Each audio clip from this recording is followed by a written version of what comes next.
allows us to be here today. This place is like no other. We have something internationally significant. I know of no other place where there were over 30 tribes that lived with French Canadians, Scottish, English, Orkney Islanders, Portuguese sailors, Sandwich Islanders. Think about it. Think how marvelous this community must have been. And they, when not speaking their own native tongue, spoke together in Chinook jargon. Think about it. Do you know of any place in the world, even today, that is that exotic, that rich in cultural diversity? I don't think you could come up with a place. This is our history, not just the Pacific Northwest history, but this country's history. And I thank you for being here today.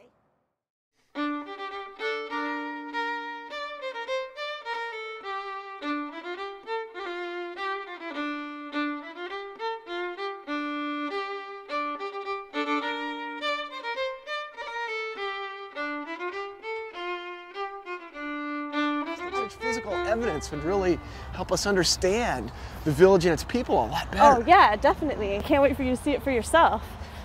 Hey, look at this. What'd you find, Doug? Wow. That's a piece of coral. Look at the size of that. My goodness. That's straight from the Hawaiian Islands. That's right, there were Hawaiian Islanders out here in the village. Oh yeah, in the 1850s, this was called Kanaka Town or Kanaka Village. You know, Kanaka is a Polynesian term for native Hawaiian. Well, you know, we occasionally find little tiny pieces of coral, and most of it was ground up into mortar to make chimneys inside the fort, or our one brick building was the powder magazine. But out here, this is a complete big piece. This might have had a different kind of meaning. Yeah, what would it be doing out here? Well, you know, this might have meant home to the Hawaiian Islanders. This might have represented where they came from. Were there a lot of Hawaiian Islanders living out here? Hawaiian connections all over this place. Yeah, because there were several houses out here that we know were associated with some of the Hawaiian employees, right? Yeah, well, you know, the most important Hawaiian was William Kalehalehi. That's right. I recall his story. Quite a sad story there toward the end. Yeah, absolutely. But he was a very important Hawaiian here, and right down that pathway leads to where William Kalehalehi's house was.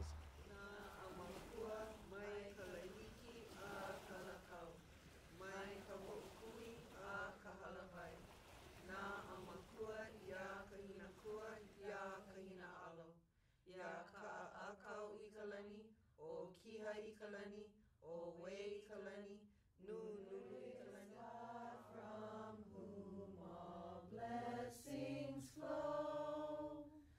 Praise him, all creatures here below.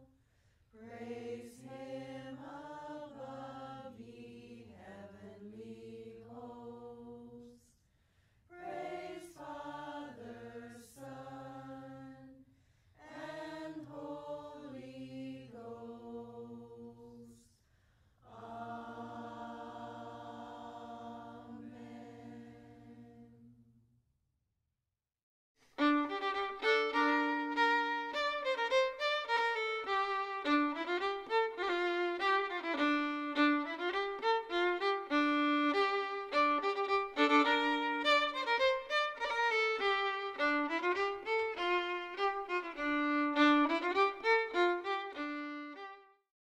The Hudson's Bay Company Village was really the first neighborhood in the Portland-Vancouver metro area as we know it today. It really is the first place that you have recognizable European-style architecture aligned in roads and with little recognizable neighborhoods and fence lines.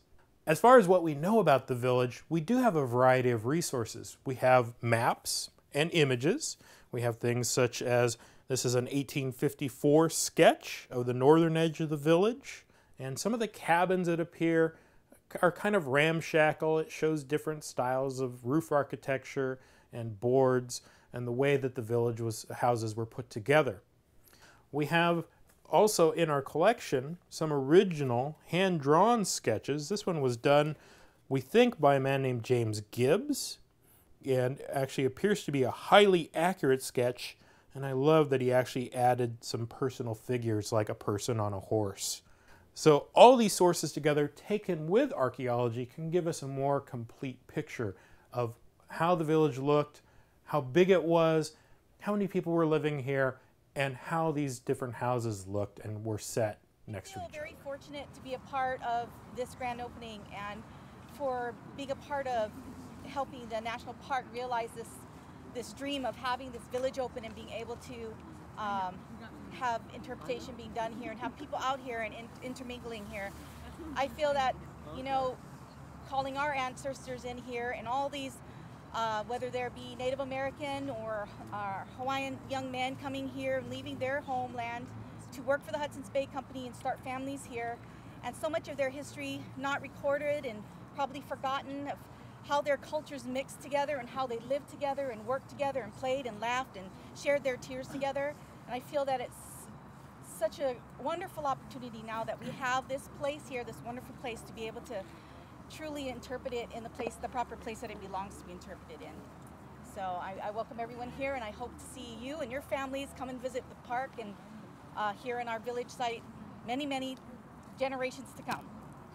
Thank you. Women primarily lived in the village. Most people primarily lived in the village. The village was the home of the engagé, or working class. Even though women don't appear in official Hudson's Bay Company records, they do appear in church records. We use the church records to look for births, baptisms, deaths, and this is another fantastic way that we learn about women at the fort. One of the places we think women unofficially worked was the salmon store. Here we have some items that we've excavated from the village. We excavated the House 2 area, and then when we were done, we reconstructed House 2 on top of the ground. We also have a trade ring and a thimble. And interestingly enough, this thimble has a hole poked right through the top, so it wasn't used to protect anyone's finger when sewing. Instead, it was modified into an earring, maybe it was on a necklace, or maybe even sewn on a blouse, but it was definitely altered to be used for decoration. I just want to point out that the Hudson's Bay Company, who came here and founded Fort Vancouver, is still alive and well. It is the world's oldest corporation. It's 340 years old this year. So by the time they got here to Fort Vancouver, it was already 155 years old. So it's 155 years old. So it's a very, very mature company. And they had that longevity and they had that security because they learned very early on that it was much better to try to treat your customer base with respect and treat them well, and that works out in the long run. So it was a model that worked very, very well.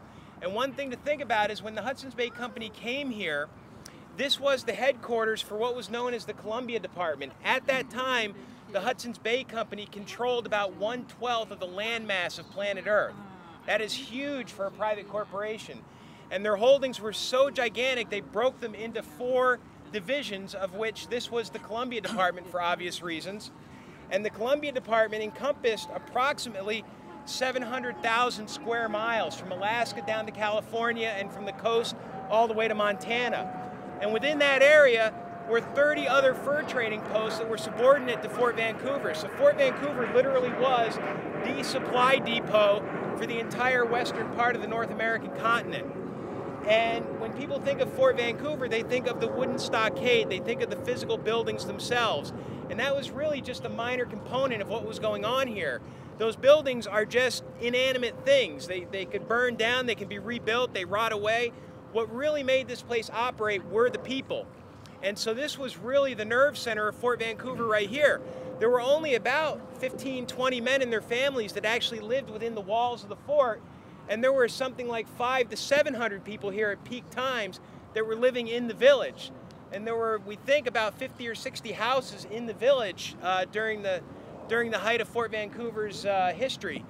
And so, you know, like Tracy was saying, we have something like 30 to 40 different ethnicities. We had people here from 4 different continents and the Pacific Islands. We had Europeans here, we had North Americans, we had, for a short time, 3 Japanese sailors here. We had, of course, the Sandwich Island people, and we also had people from Africa here in the Pacific Northwest. So you had a level of diversity, like Tracy said, that is probably very rarely matched, if ever.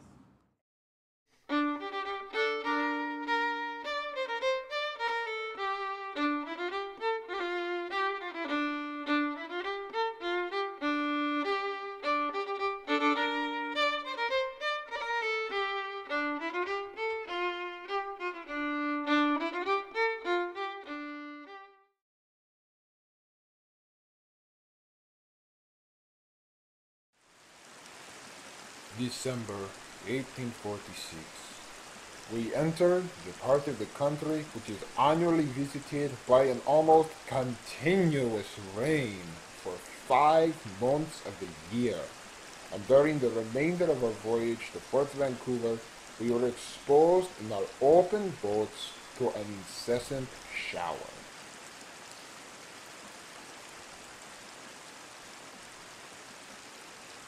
Port Vancouver, which the Indians call Kichitakawa or the Plain, is the largest post in the Hudson Bay Company's dominions. The buildings are enclosed by strong pickets, about 16 feet high, with bastions for cannons at the corners. The men, with their Indian wives, live in log huts near the margin of the river, forming a little village. It is quite a babel of languages, as the inhabitants are a mixture of English, French, Iroquois, Sandwich Islander, Crees, and Chinooks. The city of the fort are principally Chinooks and are governed by a chief called Cazenove. Cazenove is a man of advanced age and resides principally at Fort Vancouver. I made a sketch of him while staying at the fort. Previously to 1829, Cazenove was considered a powerful chief and could lead into battle 1,000 men.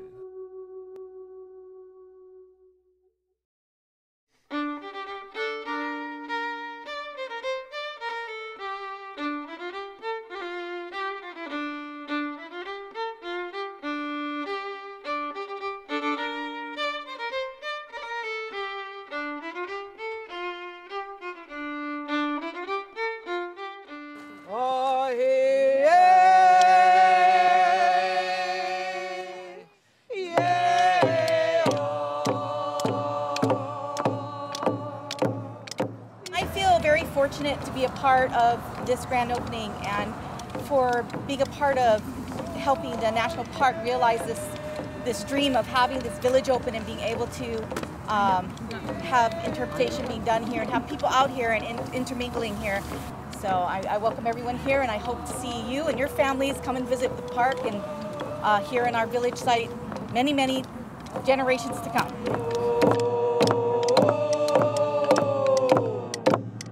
This place is like no other. We have something internationally significant. This is our history, not just the Pacific Northwest history, but this country's history. This is the birthplace of the Pacific Northwest as we know it today. You know, it's so wonderful to see so many people here. Our governmental partners, our tribal partners, the residents of our community. We have an obligation to protect and preserve this history and to continue to educate our youth about what happened here.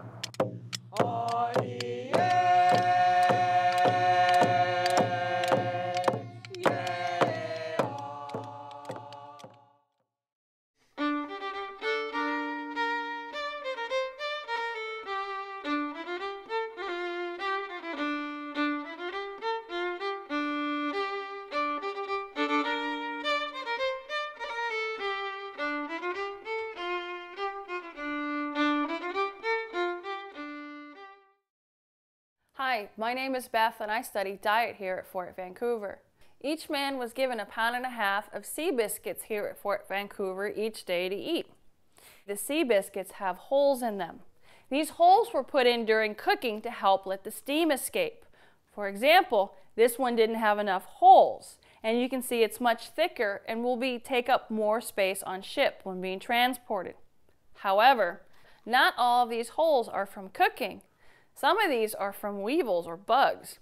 And if you didn't want weevils and bugs, you could take your sea biscuit and put it in hot water, and it would help soften it because they're very dry and crunchy. And all of your little weevils would come out and float to the top, where you can then skim them off if you didn't want to have a weevil for supper.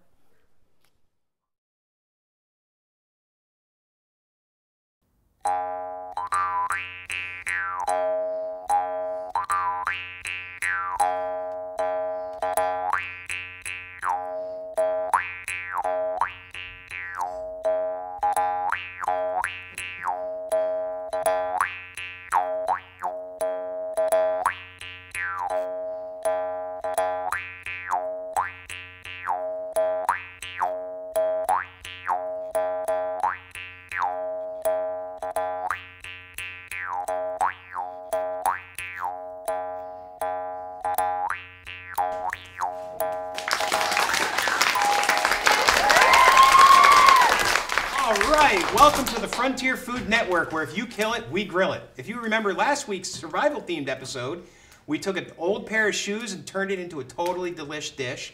We made a set of intestines stretch an entire week. And remember my tip that candles are not only a good source of light, but also a great appetizer. This week, we're going to learn about my old friend and yours, Seabiscuit. I think he should be coming any moment. There he is, Seabiscuit. This week, we learn about the cracker. Next week, we learn about preparing Seabiscuit the horse.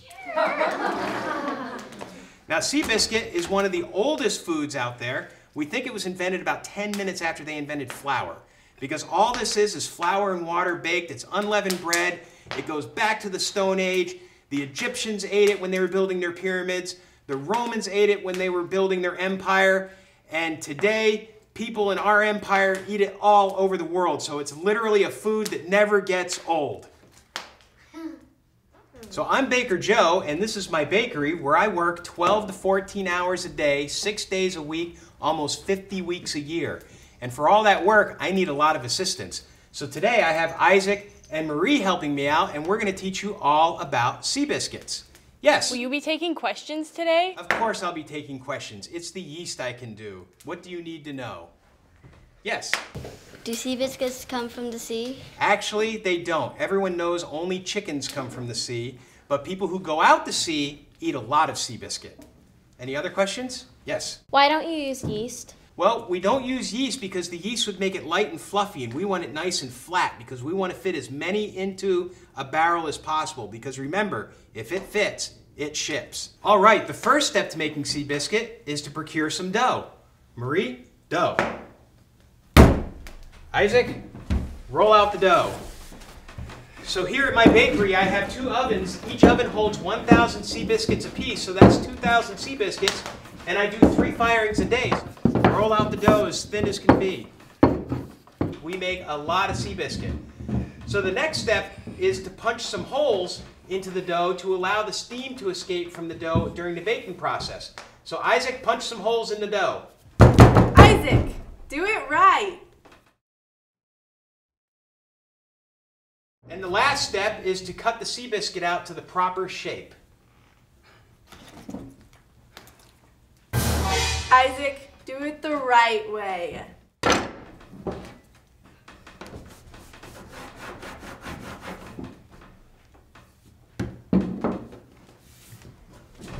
Huzzah! Just like that. Now that we have the oven up to proper temperature, we need to put the Seabiscuits in the oven to bake. To do that, we use a tool called a peel. Marie, the peel, please. Now, many inexperienced bakers will try to place each individual Seabiscuit on the peel very carefully to be put in the oven. However, I've been doing this for so long, I've developed extraordinary hand-eye coordination, and I don't even have to look when I start putting them on. Look at that! I just throw them and they all just land right on the peel. This is a skill very few people ever adapt, and huzzah, just like that. So I just spent all morning heating up the brick ovens, and I just scooped out my embers. The bricks should be the right temperature. Now, to test that, there's a couple of different ways. I can take regular old flour, throw it on the bed of the oven here, and see how long it takes before it turns brown. Or my preferred age-old family secret is to stick my hand into the oven and count how many ows. Ow, ow, ow, ow, ow! 5 ows, perfect temperature.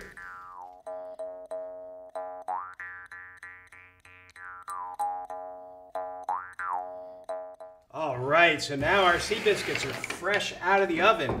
Are there any questions? Yes? How do you eat them? Well, there's several different ways to eat them. They're obviously very hard because we've baked all the moisture out of them. We don't want any moisture in them or they're going to mold and rot. So the best way is to try to get them wet in some way. And you can dip it in your coffee, or you can break it up and put it in a stew or a soup. That's a really common way. Are there any other questions? Yes? What do they taste like? Well, because they're only flour and water, they don't have any salt or sugar or fat or anything in them, so they're very, very plain. Think of it as a high-quality wallpaper paste. Any other questions? Yes? What if you fry them with beef and pork? That's called cracker hash, and that's a really common way of doing it because that grease softens it up really good. Any other questions? Yes? What if you fry them in bacon grease? Oh, that's really good. That's a common way too. That's called muffles. So a lot of people, when they fry their bacon, they save their sea biscuit and then they put their sea biscuit in their bacon grease. Yum, that's really good. Anybody else? Yes? What if you fry them in bacon grease with butter and jam? Oh, that's the best way. We save that for like Christmas time. That's called dandy funk. It's decadent hard. Decadent sea biscuit. That's really, really good. So are there any other questions, guys? Are these things indestructible? All right, kids, anyone want to try a sea biscuit? All right, here we go. Here we go. Over here. Right here. Over here. Here we go. Huzzah! Just like that.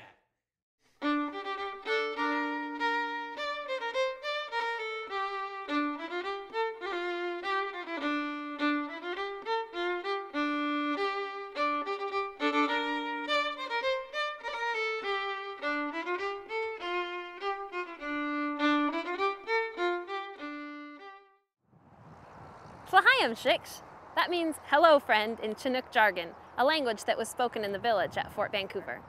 I'm Cassie Anderson, Park Ranger and Historic Programs Coordinator at Fort Vancouver National Historic Site. Welcome to your urban national park. As you can imagine, the village was a lot different back then. The noise you hear from the airfield, highway, and recreational trail behind you today didn't exist, but other noises of transportation and communication did. Horse-drawn Red River carts groaned with trade goods over the rocky roadways. Hawaiian farmers called out to harnessed oxen pulling heavy plows through the rich soil, and sailors loaded their cargo and furs onto ships at the waterfront. The voices of villagers conversing in Chinook jargon, French, and English filled the air. You may recognize the names of HBC officers. Men like Chief Factor John McLaughlin, Chief Factor Peter Skeen Ogden, and Chief Trader James Douglas, who lived inside the fort's stockade walls. Not so well known, however, are the men who lived in the village but labored hard to keep the company's daily output productive and profitable to the company. Even less is known about the village's women, who strained to keep their families safe and healthy under harsh conditions and also contributed to the wealth of the Hudson's Bay Company through their labor. The story you're about to hear focuses on one such villager, a Métis woman who is part Cree and part French-Canadian. She arrives in the village in 1833 from eastern Canada with her husband, a French-Canadian fur trapper. Because so little information on women in the village was maintained by the company, what little information we have comes from church records and archaeological digs. Our story is fictional, but one based on fact. Cloche Sun, or good day, you have arrived at House 2. Many interesting artifacts have been found here through archaeological excavations, like a woman's brooch, blue Prosser buttons, European ceramics, bottles, and pieces of a smoking pipe. These findings have led historical archaeologists to believe that House 2 was used by families. In fact, over 4,200 artifacts have been found here since the late 1960s. House 1, which you can see to your left, was probably used by a group of single men. Both houses are reconstructed on their exact historical locations. Fire destroyed all buildings in the village so that by 1860, little evidence of the once vibrant community was left. The original House 2 was much like this one. Notice the size and way it's constructed. It's small and rectangular, just 24 by 18 3/4 feet. Wide planks make up its exterior, and it's built directly on the ground in a method called earth-fast. I'd like to show you the inside of the house. Let's go in. Do you notice how small and cramped the interior of the house is compared to today's standards? The residents would have made use of every space available. The rafters made a good place to hang clothing. Hooks attached to the wall of the room were useful for hanging pots and cloths and even hammock beds for sleeping babies. If you look around, you'll see that the posts are supported by wooden sills. This may have made the house easy to repair when the wood deteriorated from the damp weather, for employees had to construct and repair their homes during their off-duty hours. The earthen floor you see is not unlike what may have been found in the original house. It probably was partly covered by a grass mat, blankets, or animal furs to provide some insulation from the damp ground. The walls would have been covered in clay to keep out the cold seasonal winds. The original window itself would have been glazed, but very thin. The fireplace would have been used for cooking and to stave off the chilly Pacific Northwest winters. A lot of people, perhaps up to a dozen, may have squeezed together in this small space. That's a good look at the inside. Let's go back outside.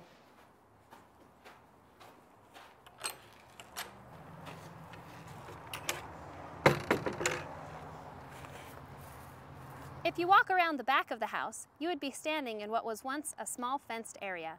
Historic maps led historians to think that these areas might have been small gardens, but recent archaeology, parasite, and pollen studies show no evidence of gardens and suggest that they were probably pens for animals, such as hogs, used to trade or supplement the weekly rations the company gave the men.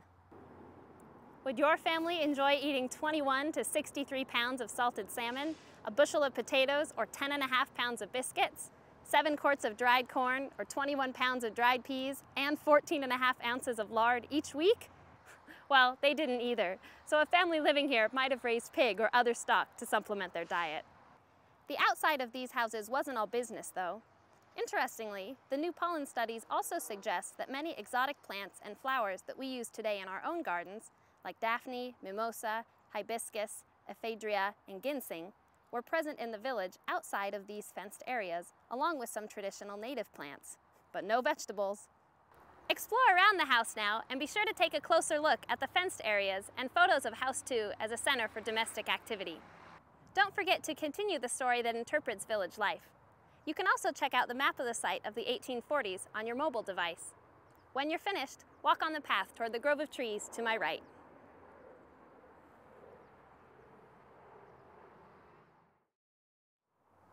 Olo? That's Chinook jargon for hungry. We're back in House 2 to talk about what the people of the village ate. Village women and girls would have been primarily responsible for preparing family meals, both in the village and while traveling with husbands and fathers on winter-long trapping brigades. Ironically, women didn't serve as bakers inside the stockade and seldom cooked for officers, since women of their status weren't permitted generally inside the fort. But in their own abode, and while on trapping parties in the wilderness, women were, indeed, in charge of the food the family ate. The idea of a separate cooking area, that is, a kitchen, didn't exist, and there wasn't much in the way of modern conveniences to make cooking simple. The area surrounding the fireplace, called the hearth, was the heart of the home.